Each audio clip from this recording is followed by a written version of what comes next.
My name is Dr. Renata Kessler. I'm 38 years old, and I am a forensic pathologist for the County Medical Examiner's Office.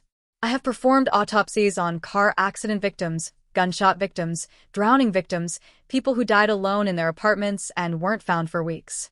I am, professionally, one of the last people who will ever look closely at you, the person whose job is to read a body and tell the truth about exactly what happened to it.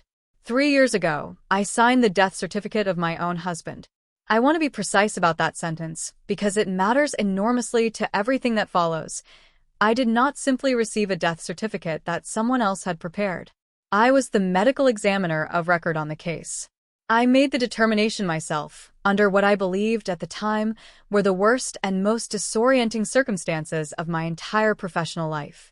3 weeks ago, a colleague at a forensic pathology conference in Cancun sent me a photo from a hotel bar, mostly to show me a mutual friend's terrible vacation shirt. In the background of that photo, blurred but unmistakable to someone trained to read faces for a living, was a man with my dead husband's exact bone structure, ordering a drink at the bar behind her. I said nothing to anyone. I just started driving. If you're the kind of person who needs to know exactly how a forensic pathologist tracks down her own supposedly dead husband, subscribe right now because I post stories like this twice a day, and I promise you this is the most carefully, clinically documented revenge story I have ever told. Let's go back to the beginning. The marriage. I met Marcus Kessler 9 years ago at a continuing education seminar on toxicology, where he was presenting research from his work as a pharmaceutical sales representative, not a doctor, not a scientist, but someone who'd spent years adjacent to medicine without ever fully entering it, which I think, looking back now, told me something important about him that I didn't understand how to read at the time. He was charming in a way that felt easy rather than calculated, at least at first. He asked good questions during my own presentation later that day, the kind that suggested genuine curiosity rather than performance.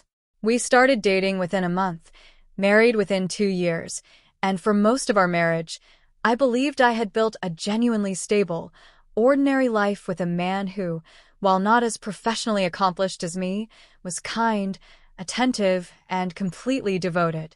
I want to be honest that there were strains, in retrospect, that I either didn't notice or chose not to examine too closely at the time. Marcus's career never quite stabilized the way mine had. He moved between pharmaceutical companies every 2 or 3 years, always with some plausible explanation about better opportunities, restructuring, territory changes. He was generous with money in a way that, looking back, never quite matched what I understood his actual income to be, and more than once, I covered a gap between his paychecks without asking too many questions, the way you do for a partner you trust completely. We took out life insurance policies on each other about 4 years into the marriage, a fairly standard part of financial planning for a couple our age, with a combined household income that justified real coverage. Mine, given my stable government salary, was modest $300,000. Marcus's, which he specifically requested be increased twice over the following years, citing the unpredictability of sales commissions and the importance of protecting me if anything happened to him, eventually totaled $2 million. I didn't think much of the increases at the time. I want to be honest about that because I think it's important to understanding how completely I trusted him before any of this began. The accident. 3 years ago, Marcus was reported dead following a single-car accident on a remote stretch of coastal highway in Baja California, where he traveled for what he described to me as a work conference with a pharmaceutical distributor. According to the report I eventually received from Mexican authorities, his rental car had gone off a cliffside road during a nighttime drive, plunging into rocky surf below. The vehicle was recovered, badly damaged, partially submerged. A body, severely traumatized by the fall and by exposure to the water, was recovered 2 days later, approximately a mile down the coastline. I want to walk through exactly what happened next because the specifics of how I came to sign that death certificate are the entire foundation of how I eventually proved what I'm about to tell you. Because Marcus died abroad, the case required coordination between Mexican authorities and the U.S. consulate, and because I worked in forensic pathology myself, with professional relationships across multiple jurisdictions, I was given an unusual degree of access to the case file, partly out of professional courtesy, partly, I now understand, because nobody wanted to make a grieving widow who happened to be a credentialed forensic pathologist feel shut out of understanding her own husband's Death. The body had sustained massive trauma consistent with a high-impact fall and extended submersion, broken bones, severe lacerations, the kind of damage that makes visual identification by family members genuinely unreliable, which is precisely why forensic identification matters in cases like this. Identification was made primarily through personal effects recovered with the body: Marcus's wallet, his watch, a distinctive ring I'd given him for our 5th anniversary, combined with a height and build consistent with Marcus's general physical profile, and dental records that were requested from his dentist back home and compared, according to the report, by the Mexican forensic team. I signed the certificate based on the documentation provided to me by colleagues I trusted, in a jurisdiction I had no independent ability to personally examine, at the worst, most disoriented moment of my own life. I want you to sit with that combination for a second, because it's the exact set of conditions that makes a fraud like this possible. The system worked exactly the way it was supposed to work. It simply wasn't built to anticipate a situation where the dental records themselves, or the chain of custody around them, could be compromised by someone with enough specific knowledge of how forensic identification actually functions. I grieved for 3 years. I want to be honest about how completely I grieved, because I think it matters to understanding what came after. I kept his belongings for almost a year before I could bring myself to donate them. I visited what I believed was a memorial site. There was no body to bury, given the extent of the trauma and the logistics of international repatriation, so we'd held a small memorial service instead, on the anniversary of his death, both years. I collected the $2 million from his life insurance policy roughly 8 months after his death, after the standard investigation period that insurers require for deaths abroad, and I used a portion of it to pay off our mortgage and the rest to establish a scholarship fund, in his name, at the Pharmaceutical Sciences program where he'd briefly considered going back to school years earlier. I want you to comment below right now and tell me, honestly, if you'd grieved someone for 3 years, paid off your house with their life insurance money, established a scholarship in their honor, what do you think your first reaction would actually be in the moment you saw a blurry photo suggesting they might be alive? Because I can tell you my first reaction wasn't grief, or rage, or relief. It was something closer to disbelief, so total it felt almost clinical, the same specific stillness I bring to an autopsy table when something doesn't match the story I've been told. The photo. The photo arrived on a Tuesday evening, sent by a colleague named Dr. Adora Bello, a forensic pathologist I'd known for years through professional conferences, currently attending a forensic sciences symposium in Cancun. She'd sent it as a casual, funny aside, a mutual friend wearing an aggressively patterned shirt at the hotel bar, captioned with some joke about vacation fashion choices among forensic scientists. I almost didn't look closely at the background. I want to be honest about that. I glanced at the photo, laughed at the shirt, started typing a reply, and then something in the back of my mind, the part of me trained over 15 years to notice when a detail in an image doesn't fit the story being told, made me stop and look again. In the background, slightly out of focus, ordering a drink at the bar behind the main subjects of the photo, was a man. Mid-height, dark hair graying at the temples in the exact pattern I remembered, a specific way of standing with his weight shifted onto his left leg that I'd watched, for 7 years of marriage, become so familiar I'd stopped consciously noticing it, until I saw it again, in a blurry photograph, 3 years after I'd been told that body no longer existed. I want to walk you through exactly what I did next, because I think the methodology matters as much as the discovery itself.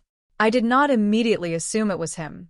I am, by training, deeply skeptical of pattern recognition under emotional duress. I've seen, professionally, how easily grieving family members convince themselves a stranger resembles a lost loved one, how desperately the human brain wants to find the person it's looking for in any sufficiently similar face. I made myself sit with the photo for almost 2 hours before doing anything else, studying the specific bone structure visible in the blurred image, comparing it in my memory against years of photographs I still had of Marcus. What convinced me, ultimately, wasn't the face alone. It was a small, specific detail that I don't think anyone without forensic training would have caught. A slight asymmetry in how the man's left ear sat against his head, the result of a childhood injury Marcus had told me about once, early in our relationship, a bicycle accident that had required minor reconstructive surgery, leaving a subtle but permanent structural irregularity that I had, professionally, once half-joked I could identify in a lineup of 100 ears. The man in the background of that photo had the exact same asymmetry. Building the case the right way. I want to be completely honest about something here, because I think it's important to the integrity of this story. My first instinct was not to call the police, and not because I doubted what I'd seen, but because I understood, immediately and professionally, exactly how thin and circumstantial a blurry vacation photo would sound to anyone who hadn't spent 15 years trained to read faces and bone structure for a living. I needed something undeniable before I told a single other person, the same standard I'd apply to any case in my own morgue. I contacted Dr. Bello directly, asking, as casually as I could manage, whether she had any other photos from that evening at the bar, or whether she remembered anything about the man in the background. She didn't think much of the question, sent me 3 more photos from her phone roll, slightly different angles, none of them perfectly clear, but enough, together, to give me a fuller picture of the man's face and build. I spent the following several days doing something I want to describe carefully because it required resources and knowledge that I think most people simply don't have access to, and I want to be honest about exactly what I used and how I used it, within entirely legal bounds.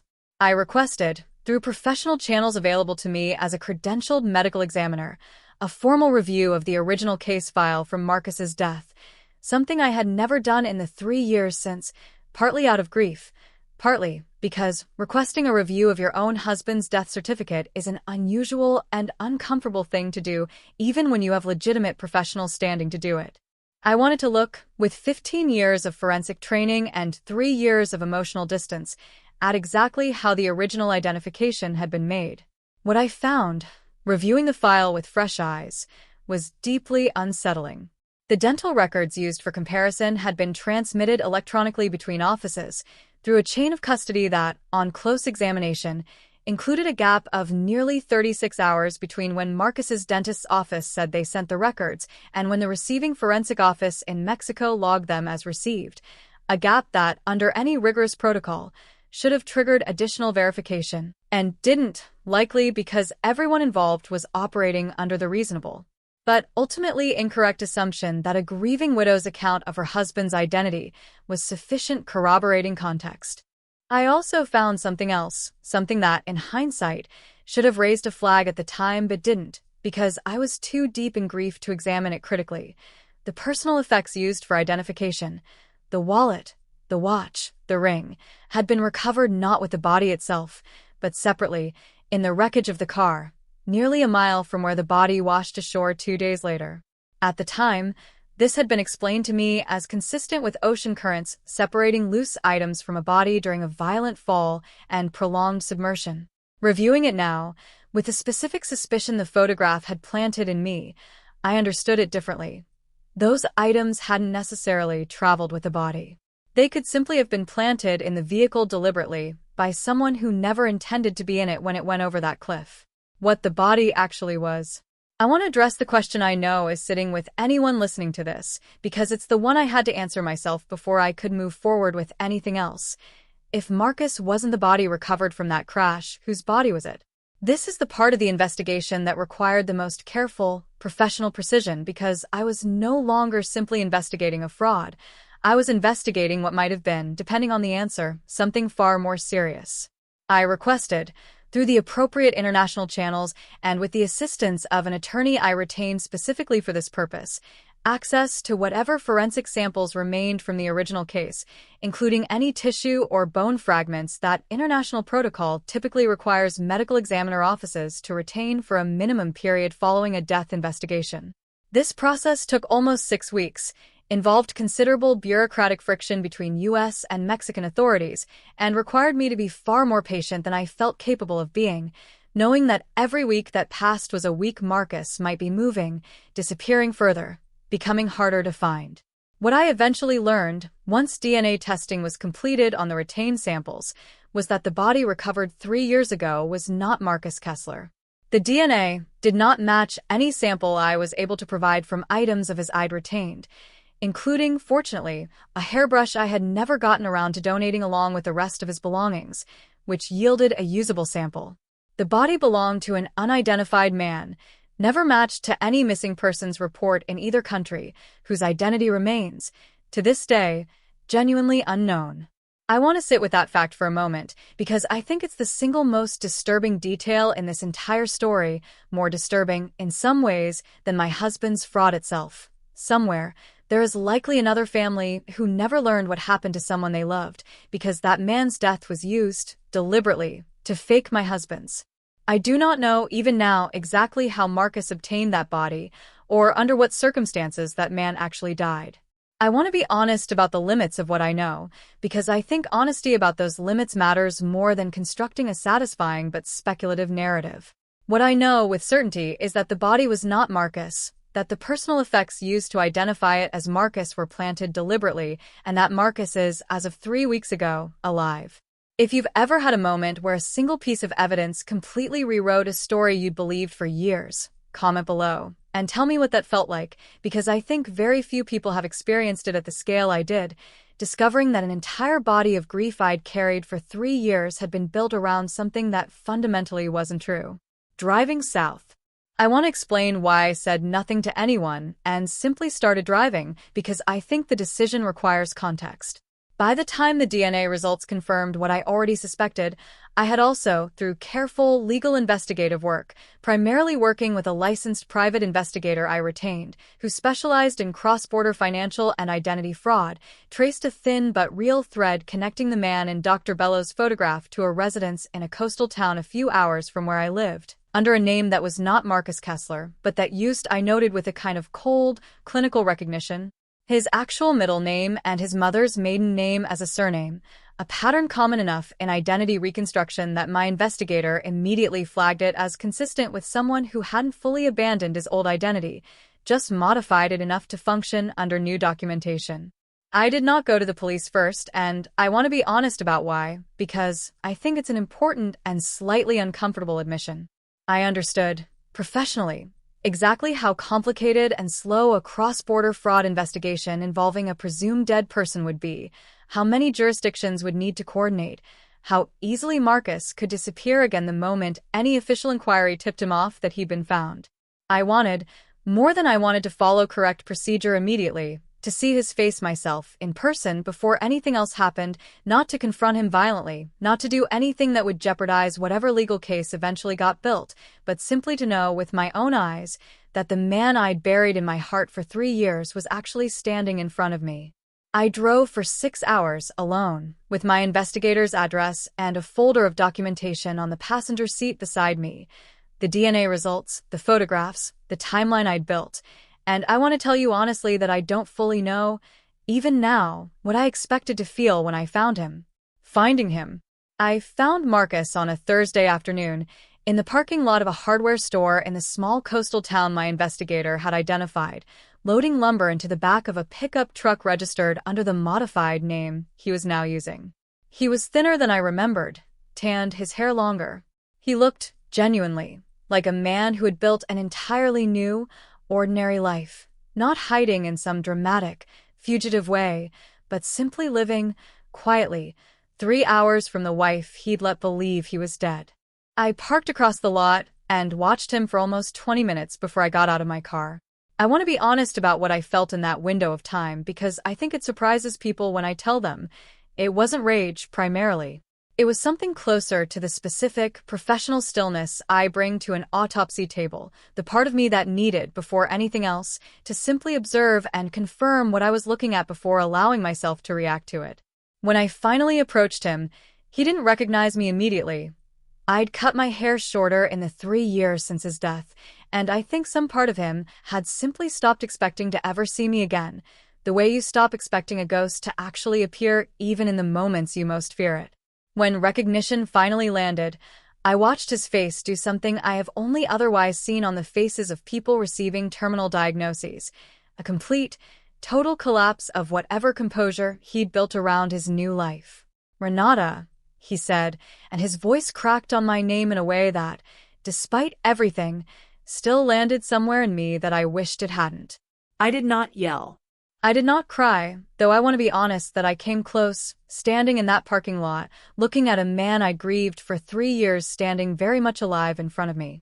What I said, instead, was something closer to what I would say at the beginning of any forensic interview, calm and procedural, because it was the only register I trusted myself to access in that moment. I need you to tell me whose body is in that grave I've been visiting for 3 years, I said. Before anything else happens, I need you to tell me that. What he told me. Marcus's explanation, delivered haltingly over the following hour, sitting in my car in that hardware store parking lot because neither of us could think of anywhere else to go, was this. He had, in fact, encountered a body, a man, roughly his height and build, who had genuinely died of what Marcus described as a drug-related incident in a town near the coastal conference he'd actually attended. A stranger with no identification on him, no family that Marcus was aware of, found by Marcus himself under circumstances he was deliberately vague about. He told me he had been, for almost 2 years before his staged death, in increasingly serious financial trouble, gambling debts accumulated over years, hidden from me entirely, debts that had grown large enough that he'd become convinced, in his own words, that there was no way out that didn't destroy everything, you, the house, all of it. He told me the life insurance increases hadn't been about protecting me. They had been the first deliberate step in a plan he'd been quietly building for over a year, waiting for the right opportunity, the right circumstances, the right unidentified body, to disappear permanently and leave me, in his telling, better off without the mess I'd actually made of everything. I want to be honest that I do not know how much of this explanation was true, how much was a more palatable version constructed for the specific purpose of softening what he'd done, and how much I will ever fully verify, because by the time he told me this, the legal process that followed took over the rest of the story, and I was no longer the only person determining what happened next. I asked him only one more question before I called the number my attorney had given me to contact, the number that connected directly to federal authorities who handle exactly this kind of cross-border insurance fraud. I asked him if he had ever, for even a single day across those 3 years, considered what it had done to me to bury him, grieve him, build a scholarship in his name with money obtained through a fraud he'd orchestrated. He didn't answer. I don't think there was an answer that wouldn't have made everything worse. What happened legally? I want to walk through what happened next, because I think the legal aftermath matters as much as the emotional reckoning, and because I think people deserve to understand that fraud at this scale doesn't resolve in a single dramatic confrontation in a parking lot. It resolves slowly, through institutions over months.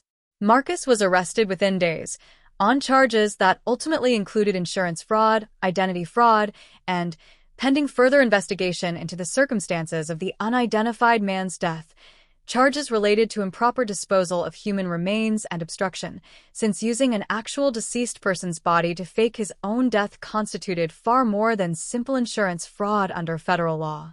The investigation into exactly how that man died, and whether Marcus had any direct involvement in his death beyond discovering and using the body, is still, as of this telling, partially ongoing, and I want to be honest that I do not yet know the full resolution of that specific question.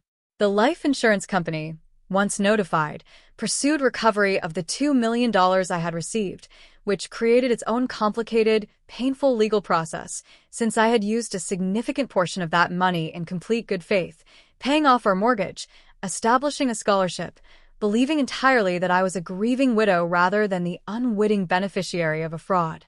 My attorney negotiated, over several difficult months, a resolution in which I retained legal innocence in the fraud itself, given that I had genuinely believed Marcus was dead and had cooperated fully and immediately with authorities once I discovered otherwise, but I did agree, voluntarily, to return what remained of the funds and to restructure the scholarship fund using my own separate resources, because I could not, in good conscience, let it continue existing on money obtained the way it Had been.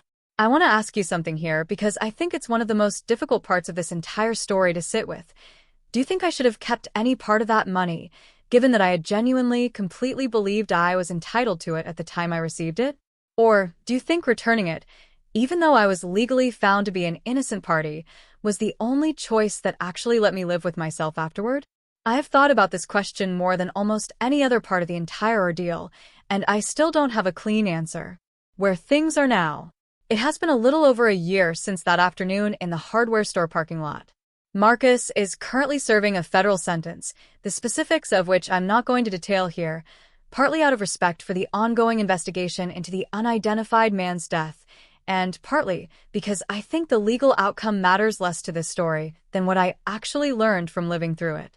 I went back to work within a few weeks of everything becoming public. My colleagues, almost universally, were extraordinarily kind, though I want to be honest that there was a particular, strange discomfort to walking back into a medical examiner's office where everyone now knew that I had once signed a death certificate for a man who turned out to be alive, identifying, instead, an unknown victim whose real identity remains a genuine, unsolved question that I think about, honestly almost every single day.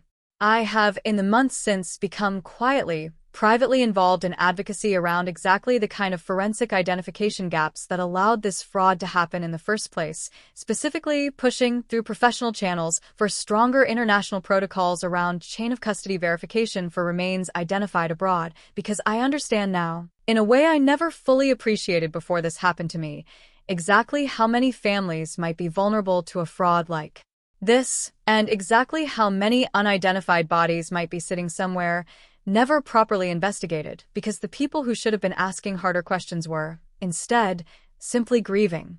I want to leave you with one final question because I think it's the one that has actually stayed with me the longest, longer than the anger, longer than the grief, longer than the strange, disorienting relief of finally understanding what had happened to my own life. Somewhere, there is a family who lost someone, a man whose body ended up at the bottom of a cliff in Baja California, identified under my husband's name, buried, in every official record, as someone he wasn't. That family has never been told the truth, because we still don't know who he actually was.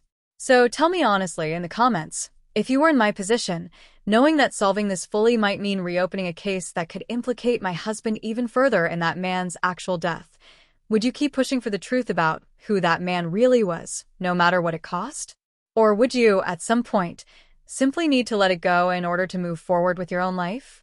I genuinely don't know which answer is right, and I think about it more than almost anything else. That's my story. One photograph, blurred and accidental, in the background of someone else's vacation picture. One forensic pathologist who spent 15 years learning to read faces and bones for a living, finally turning that exact skill on her own grief. And one body, still unidentified, that I think about every single day because somewhere, someone is still waiting for an answer I haven't been able to give them yet. If you want more stories like this, subscribe right now. I post twice a day, every single day, and the next one is going to leave you just as stunned as this one did. See you there.